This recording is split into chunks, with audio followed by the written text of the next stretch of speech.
Welcome to A Shot of Ag. My name is Rob Sharkey. I'm the host. What does a company do to preserve its history? Well, John Deere hired Neil Dahlstrom. He's their archivist? Archivist? Either one. What do you say? I say archivist. Archivist. Typically. Well, okay. What do normal people say? Archivist. Okay. I think I hear more often. Well, in a nutshell, what does that mean? We manage the John Deere archives, which Yeah. is historical records. Yeah. So everything from photos to films to documents, anything that gives us some clues about something that happened in the past. So when was John Deere founded? 1837. Okay. So you still have like the CDs from back then? Yeah, I wish we did. There's 8 photos of John Deere, to my knowledge. Oh, the actual guy? Yeah, the actual guy. Okay. So black and white, typically from here up. Yeah. Couple letters. So we don't have a lot from him. I think he was too busy working Yeah. to actually sit down and write anything down. And do you have that stuff? We do. Okay. Yeah. We've got a few letters from him. We've got one written about 6 months before he died. It was written in December of 1885. He was in California. He wrote a letter back to his son. And the way I always say it is it's very on brand because he talked about weather and crop conditions. Well, a company like John Deere, I mean, when did they start? When did this whole thing? Because apparently you got to a point, it's like, you know what, maybe we should be saving some of this stuff. Yeah, so companies founded in 1837.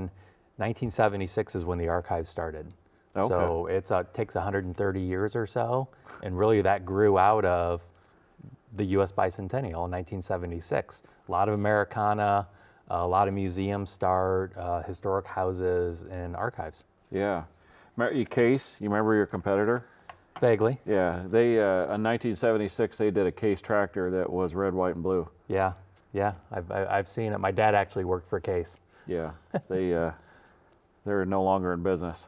Yeah. Yeah. So I guess last laugh, right? Yeah, I don't think anybody's laughing, but yeah.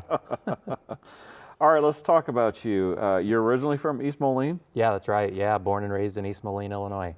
Okay, and I mean, how do you get into this? Yeah, it's a good question. I just remember as a kid, my parents taking us to museums, places like the Rock Island Arsenal Museum in the Quad Cities, the Putnam Museum. For vacation, we'd go to Chicago and go to the Field Museum or the Shedd Aquarium. Oh, yeah. And I just kind of absorbed all of it, mummies and dinosaurs and American history. You watch Indiana Jones? Yeah, I had a poster of Indiana Jones on my wall in college. X never marks a spot. It never does. Until it does. But we like to think that it does all the time. Well, for the people watching, let me give you a little idea of who Neil is. I've interviewed you before, and I told you the story of when I went up to the Chicago League Club, or something like that, and I found myself in a room alone with a Monet painting for some random, let's not get into it, but I found myself alone in there. So I couldn't help myself. I went over and I touched it. And I told you that, and there was a long silence, and I think I honestly made you upset.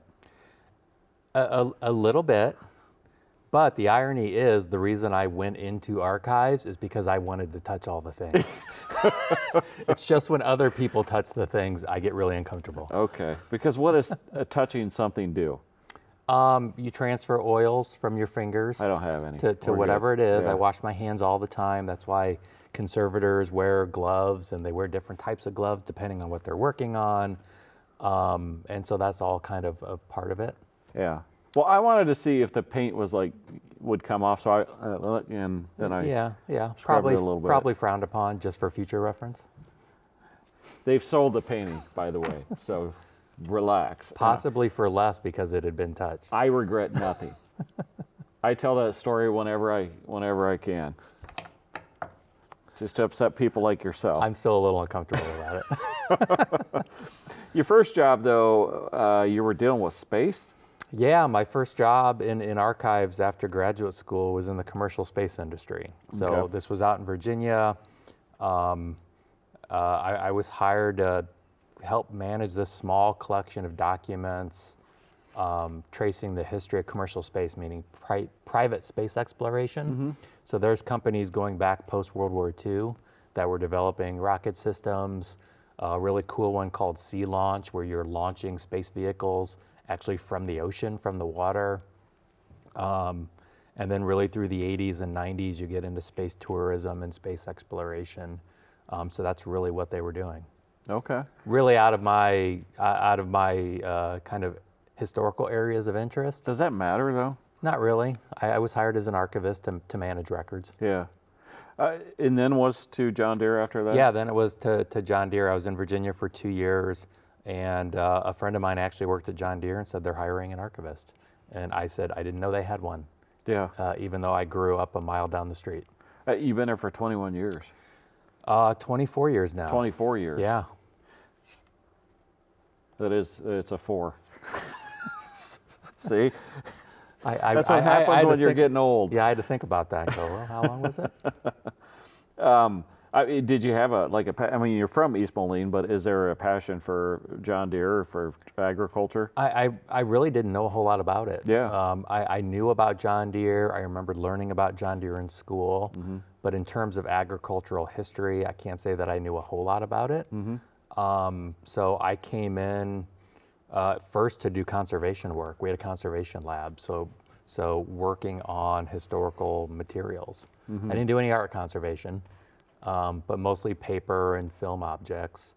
And then I just kind of immediately was confused because the last biography of John Deere that I could find had been written in 1948. And I thought there's just got to be a lot more about this guy that we need to know about. Yeah. As far as like agriculture, I'm struggling to think of a company that would have more of an archive. Because everything gets bought and bought again. John Deere has not. They're like that one constant. Right. So you kind of hit like the holy grail, at least in agriculture. Yeah, it's incredible, and it's John Deere, it's partners, it's acquisitions, and you just learn about everything that's going on, and that's kind of the fun part of the job is just exploring all these stories, learning about the people behind these companies and organizations is just really fascinating. You brought up books. Tell me about the ones you have written. Yeah, I've written 3 books. The first one, well, actually I had 2 come out in 2005. One was called Lincoln's Wrath, which is a story of newspaper censorship during the Civil War. Oh. Actually, my boss in the Space Archive in Virginia had been working on it for years. Well, you took his idea? And I didn't take his idea, but he said, I don't have time to finish the research. Do you want to write a book? And I was young and naive, and I said, oh yeah, that sounds fun. It sounds like a horror movie. Like when they did that thing where Lincoln was a zombie in that. Yeah, I actually really loved that movie. I was surprised. Says a lot about you, Neil. I wanted to not like it, but I thought it was pretty cool. So were the newspapers, were they pushing the man down? Yeah, so really it was focused on an editor in Pennsylvania who was very outspoken against the Lincoln administration. His office was actually ransacked, and all of his printing presses destroyed, and he ended up suing the Lincoln administration. So it's really this battle of civil liberties during the Civil War, which was really fascinating. Uh-huh. So the second book, what was that about? The second book was the John Deere story, which is a biography of John and Charles Deere. So that was the first one since 1948. Right. Okay. Yeah, and what I learned really quickly, and I co-wrote it with my brother, which was a lot of fun, Jeremy. And so he was a much better writer than me. I was sitting in the archives doing the research, and so it was great. We got to work on that project together. But we quickly learned it was really hard to write about John without writing about Charles, his son and our second CEO. So it was kind of a joint biography. Oh, I guess I hadn't even heard of Charles. Yeah. So Charles basically took over for his dad when Charles was in his early 20s in the 1850s and 60s to kind of be the general manager of the company, while his dad got involved in politics and philanthropy and a lot. And Charles Deere ran the company until he died in 1907. You know, Charles Deere doesn't sound like a great. I think John was the better thing to call it, though. John Deere. Yeah, I think so. I get asked a lot if he'd be surprised to see his name on the side of a tractor or a combine. Yeah, Charles is maybe Chuck Deere. Yeah, Chucky. Yeah, Chucky. Deere? Yeah, yeah, Chuck and John. That's way too long. I affectionately call him Chuck and John because I've gotten to know him so well. Does that sound creepy? I don't know. Let's go back to touching paintings. I don't know. Well, how did that book go over? Because again, the first one since 1948. Yeah, it was pretty well received. It was a fairly academic book, I would say. Very much a business history, and just kind of exploring the father-son relationship, the evolution of the business. It's a lot of just American history. It's Civil War history. It's the Panic of 1873. It's the World's Fair in Chicago in 1893. What's the panic? What panic or That's what they used to call depressions. Oh, So before okay. the Great Depression, there were panics. Oh, And so that's how they would label those things. I like the panic better. Yeah. Your third book was about tractors that turn into robots and fight. That's cool. Wow. I don't remember writing that one. Tractor Wars? Okay. Yeah. Yeah, they may be in the future, but not so much in the 1910s and 1920s. They were thinking about it. What was Tractor Wars about? Yeah, Tractor Wars is very much the kind of farm tractor origin story. It follows primarily John Deere International Harvester and Henry Ford, who held the leading market share through the 1910s and 1920s, but kind of how the farm tractor came to be, the evolution from steam power to big prairie tractors to kind of the small general purpose tractor built for the 6 million farms in the United States. Now, to farmers, this stuff is fascinating. I mean, you want to talk about getting a bunch of farmers together and just something they can go on and drink beer at all night is like talking about the history of why John Deere made it and Case Dennett and Case IH, just all that stuff. So I imagine the farmers were all over this book. Yeah, it's been a lot of fun, and everyone's got a different piece. They want to know about a particular brand or a company and why there's not more of them in the book or not, and that's where it gets really tricky. There were 160 tractor companies in the mid-1920s. Oh my gosh. And you can't write a corporate history of all of them. You could. Well, you could. They didn't all leave records. They don't all have archives. That's the hard part of actually writing history is you need stuff. You need someone to keep all the materials. What's this? Yeah, so this is a record produced by John Deere in 1975 called The Great American Farmer. Okay. Random item from the archives, and I just think it's super cool. Written by Ralph Harrison, lyrics, music. It's got music? Yeah, it's a song. There's a long form poem in the middle of it, which I find kind of strange. It's about a 4.5 minute track, but it's just a celebration of the Great American Farmer. And Deere produced this for the U.S. Bicentennial in 1976. Is it because everything back then was it's still a lot of it. Today's farmer is the most efficient in the world producing food. Was it that type of thing? It's that sort of thing. Then it goes down the road of just the pride in bringing in the harvest, the long winter, preparing for the next spring, farmer on his front porch with a tear in his eye. It's all of it. He just heard the markets. Who wrote the poem? I think Ralph Harrison did. I think he wrote it all. And he did a lot of this sort of Americana as a lyricist. And I never found anything that said he was a poet, and I've not listened to the rest of his music, but I assume there's some poetry worked into the music. So do you have like a museum? We have several. We've got the John Deere Tractor and Engine Museum in Waterloo, Iowa. We have the John Deere Pavilion in Moline. Been there. And then we have the John Deere Historic Site in Grand Detour, Illinois, which was the Deere family home in the 1830s and 40s. And we have a working replica blacksmith shop. Yeah, I've not been there. Yeah. You think I would be invited there? Yeah, I probably know a guy. Yeah. So where you work, it's not that one of the museums, is it? No, it's not. Yeah. So do you like in the basement with all the the files behind you, kind of like looking like Hogwarts, the post office? It looks like that. We're not in a basement, but we're as close to being in a basement as you can be. The archives was actually founded in the basement of headquarters. Was it? And it actually wasn't even the basement. It's what they called the sub-basement, which was a mezzanine level. Yeah. Like a half level in the basement of headquarters. You're an interesting cat, man. Tell me about standing in line to touch the trophy. Yeah. So one of the high points of my life was I'm a Okay, lifelong. wait, whoa. Yeah, this is real. High points. Let's take a second to think about what he just said. So as you listen to this story, this is one of the high points of his life. Also could be perceived as someone's low point, but I'll let everyone else interpret please that. continue. So lifelong Cubs fan, grew up in a St. Louis Cardinals house. Yeah.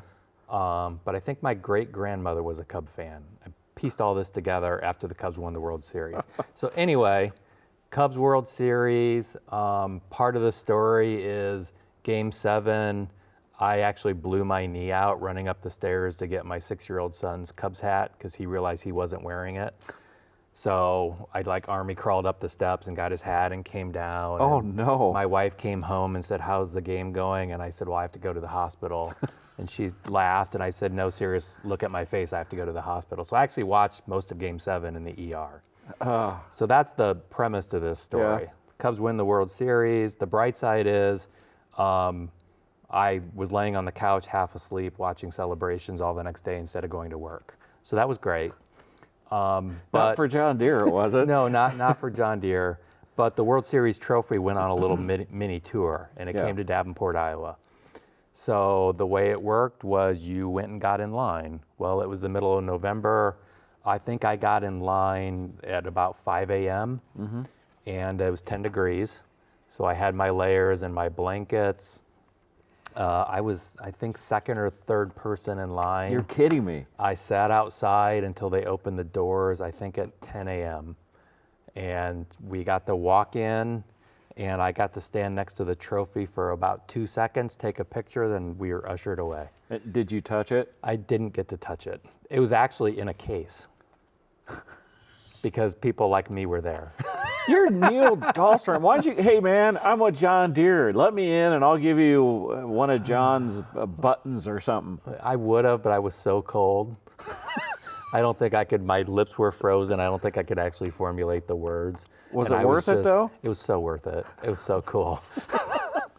But what I didn't know was 6 months later, I could just go to a Cubs game and just walk right up to it and not wait in line, and I could just go up and see it.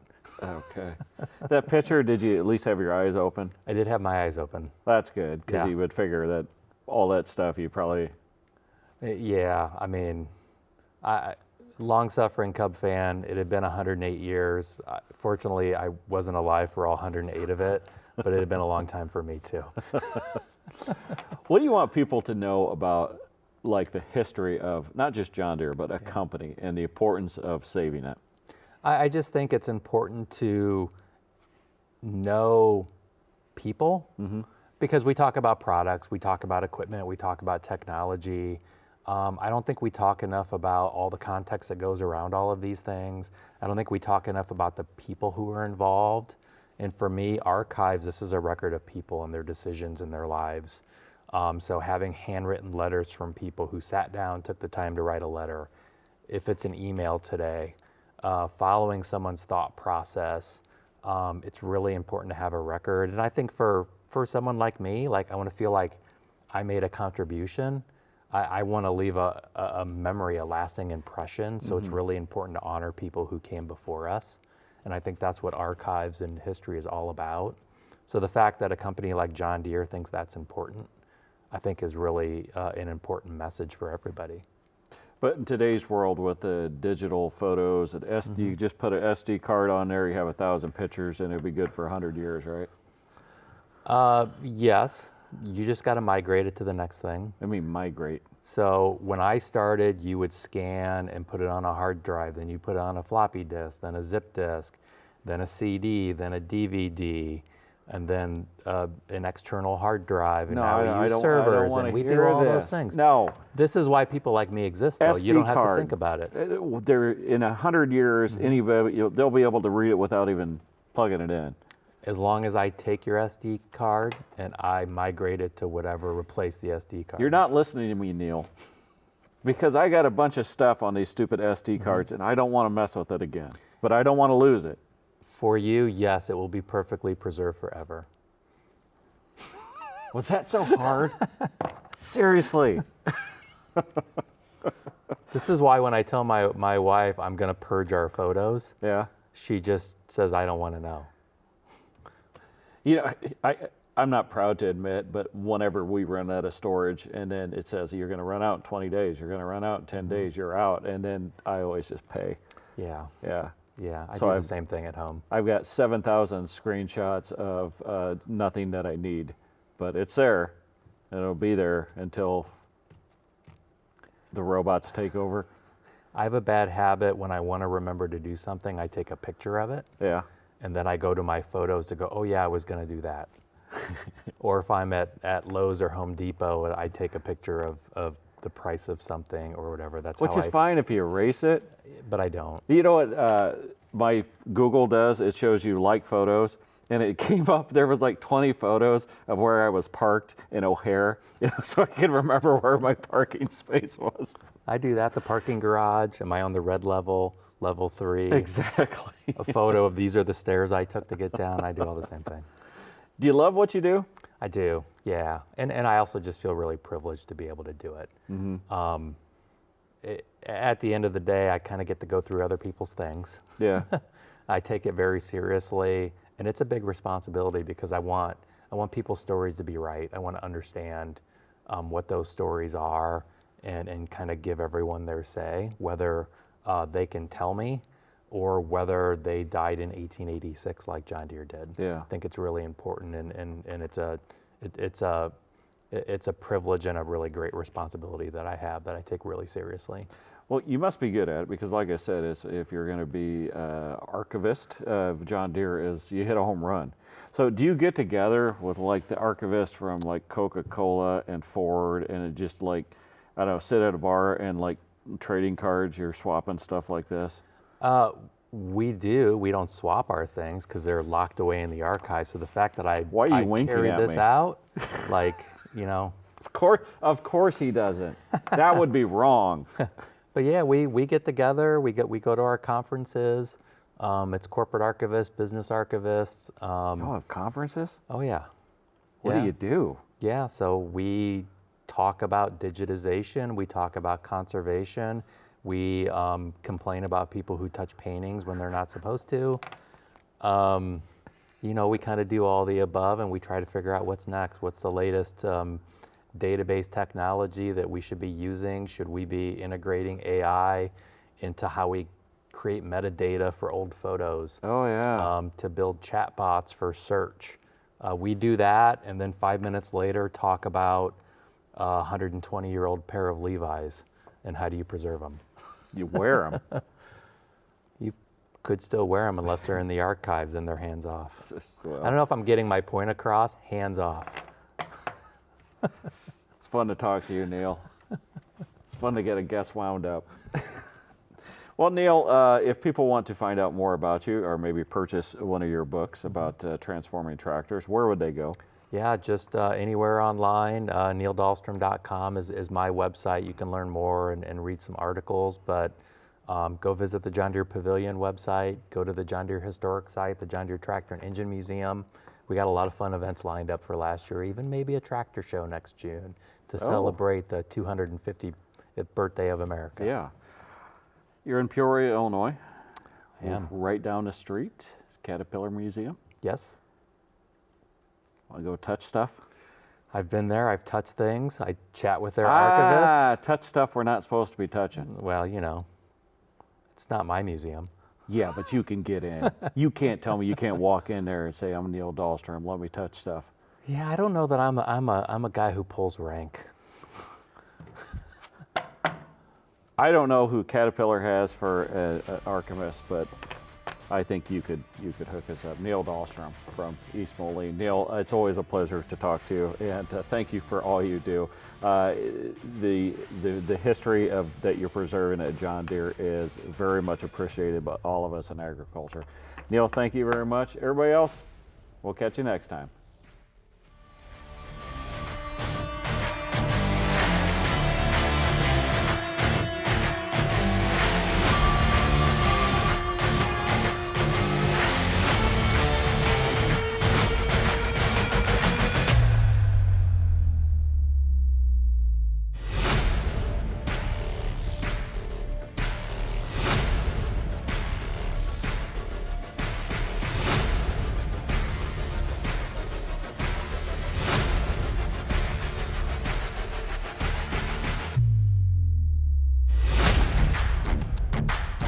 If you enjoyed today's episode, be sure to explore more of our local content. You can connect with us on our social media platforms, visit our website, or download and watch the free PBS app. We can't wait to see you next time on A Shot of Ag.